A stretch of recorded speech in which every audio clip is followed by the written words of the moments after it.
प्यारे बच्चों, कैसे हैं आप सब। आशा करती हूँ आप सब अच्छे होंगे, स्वस्थ होंगे। स्वागत है आपका इस कक्षा में। आइए आज हम पढ़ते हैं हिंदी व्याकरण का अध्याय 21 विराम च। विराम का शाब्दिक अर्थ है विश्राम या रुकना।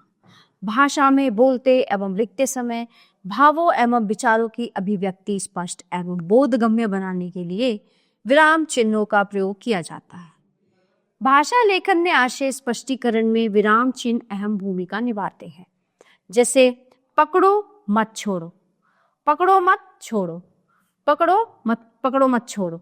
ठीक है, तो उपयुक्त वाक्यों में एक छोटे से अल्प विराम ने वाक्य के अर्थ को ही बदल दिया है।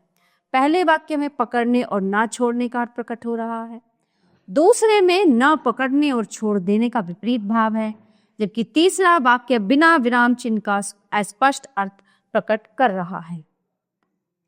हिंदी में मुख्यतः निम्नलिखित 12 विराम चिन्ह का प्रयोग किया जाता है। पूर्ण विराम, अल्प विराम, अर्ध विराम, प्रश्नवाचक चिन्ह, विस्मयादिबोधक चिन्ह, योजक या विभाजक चिन्ह, निर्देशक चिन्ह, उद्धरण चिन्ह, विवरण चिन्ह, कोष्टक चिन्ह, लाघव या संक्षेप सूचक, हंस पद या त्रुटिपूरक चिन्ह। पूर्ण विराम। पूर्ण विराम का प्रयोग प्रश्नवाचक वाक्यों तथा विस्मयादिबोधक वाक्यों को छोड़कर शेष वाक्यों की समाप्ति पर किया जाता है। जैसे राधा आती है, शिवा दौड़ता है। अल्प विराम। जब एक ही तरह के 2 या 2 से अधिक शब्द, वाक्यांश या वाक्य एक साथ आए तब उनके बीच अल्प विराम का प्रयोग किया जाता है। जैसे योजकहीन 2 सजातीय शब्दों के बीच, बगीचे में कमल, गुलाब और कनेर के फूल, आम, केला, सेब और संतरा फल है। 2 उपवाक्यों को अलग करने के लिए तुम ठहरो मैं जाती हूँ, ईश्वर सबका मालिक है वो मेरी भी रक्षा करेगा। संबोधन शब्द निषेध सूचक नहीं तथा स्वीकार सूचक हाँ के बाद। आकाश वहां मत जाना, हाँ तुम्हें कल मंदिर जाना है। विवरण के भागों को अलग अलग दिखाने के लिए सांवला रंग, भूरी आंखें, तीखी नाक, काले घुंघराले बालों वाले कृष्ण हैं। लंबाई 2 फुट, चौड़ाई 3 फुट, गहराई 4 फुट। माह की तारीख सन के बीच 2 अक्टूबर 1980, 2 मई 1946। पात्रों में संबोधन के बाद तथा अंत में समापन सूचक शब्द के बाद प्रिय रेखा, महोदय, आपका, भवदीय आदि। अर्धविराम। जब अल्प विराम से अधिक तथा पूर्ण विराम से कम रुकना हो तो इस चिन्ह का प्रयोग किया जाता है। एक वाक्य का दूसरे वाक्य के साथ दूर का संबंध दिखाना हो तब भी इस वाक्य का प्रयोग किया जाता है। जैसे 2 संयुक्त वाक्यों के बीच कविता ने बहुत प्रयत्न किए परंतु सफल न हो सके। ऐसे उपवाक्यों के बीच जो परस्पर संबंध होने पर भी स्वतंत्र वाक्य प्रतीत होते हों। खनिज पदार्थों में लोहा मुख्य है पर वो खानों में पाया जाता है। प्रश्नवाचक चिन्ह। इस चिन्ह को प्रश्न करने वाले वाक्य के अंत में लगाया जाता है। जैसे क्या तुम सो रहे हो, तुम्हारे पास क्या है। विस्मयादिबोधक चिन्ह। विस्मय, आश्चर्य, हर्ष, घृणा, दुख आदि का बोध कराने के लिए यह चिन्ह प्रस्तुत किया जाता है। जैसे वाह कितना सुंदर ताजमहल है, छी कितनी गंदगी है यहाँ, काश मैं उससे मिल पाता, हे ईश्वर आप कहाँ हैं। योजक या विभाजक चिन्ह। 2 या 2 अधिक शब्दों को जोड़ने के लिए इसका प्रयोग किया जाता है। 2 समानार्थक शब्दों को जोड़ने के लिए इसका प्रयोग किया जाता है।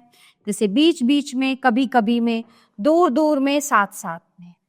द्वंद्व समास के शब्दों के बीच में माता पिता, भाई बहन आदि। साम्य सूचक सा, से, सी, पूर्व, छोटा सा, काला सा, मोक्ष सा, सुंदर सी। निर्देशक चिन्ह। किसी वाक्य, वाक्यांश या पद की ओर ध्यान दिलाने के लिए, विशेष अर्थ सूचित करने के लिए, किसी की उक्ति प्रकट करने के लिए अथवा नाटक में किसी पात्र का कथन प्रकट करने के लिए इसका प्रयोग किया जाता है। जैसे अध्यापक, बच्चों तुम सभी यहाँ तो आओ, हमारे राष्ट्रीय त्योहार हैं 15 अगस्त, 26 जनवरी व 2 अक्टूबर। उद्धरण चिन्ह। जिस स्थान पर किसी की उक्ति को या किसी पुस्तक के एक स्थल को उद्धृत करना हो तो इसका प्रयोग होता है। इकहरे उद्धरण चिन्ह का प्रयोग ध्यान आकर्षित करने के लिए किया जाता है। जैसे सूर्यकांत त्रिपाठी निराला।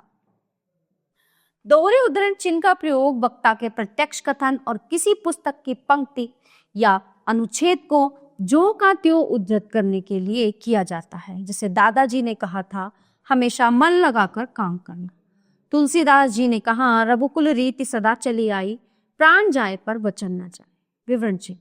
इस चिन्ह को निर्देशक चिन्ह भी कहते हैं। वाक्य की समाप्ति पर किसी अन्य वस्तु के निर्देश के लिए इसका प्रयोग किया जाता है। जैसे निम्नलिखित प्रश्नों को पढ़िए। वाच्य के 3 भेद होते हैं, कर्तृवाच्य, कर्मवाच्य तथा भाववाच्य। अर्थ के आधार पर वाक्य 8 प्रकार के होते हैं।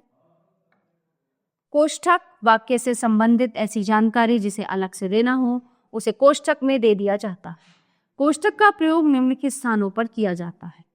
विषय विभाग में क्रमसूचक अक्षरों व अंकों के साथ, जैसे 1, 2, 3।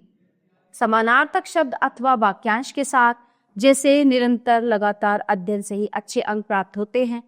नाटक आदि के संवाद के रूपलेखों में मन की अवस्था सूचित करने के लिए, जैसे कैकेयी क्रुद्ध होकर मुझे यह निर्णय स्वीकार नहीं। लाघव या संक्षेप सूचक चिन्ह।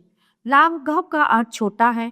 किसी बड़े शब्द को संक्षिप्त रूप में लिखने के लिए उसके प्रथम अक्षर को लिखकर उसके आगे शून्य लगा दिया जाता है। पढ़ने वाला उसे पूरा पढ़ लेता है। जैसे पंडित, डॉक्टर, प्रोफेसर, उत्तर प्रदेश। हंस पद या त्रुटिपूर्ण। कई बार लिखते समय हमारी विषय वस्तु का कुछ अंश छूट जाता है। कई बार हम कुछ भी वाक्य लिखते हैं तो उसमें अगर एक भी शब्द छूट जाता है तो ऐसी स्थिति में इस चिन्ह का प्रयोग उस स्थान पर करते हैं जहां पे कोई अंश या भाग छूट गया हो। जैसे बगीचे में खिले हैं, बगीचे में फूल खिले हैं, तो उसमें हम ऐसा साइन लगा देंगे या चिन्ह लगा देंगे। ठीक है। इस वाक्य में फूल शब्द छूट गया था, इसलिए बगीचे और खिले शब्द के बीच में इनके नीचे हंस पद या त्रुटि पूरक का प्रयोग किया गया है। आओ दोहराएं। विराम का शाब्दिक अर्थ है रुकना।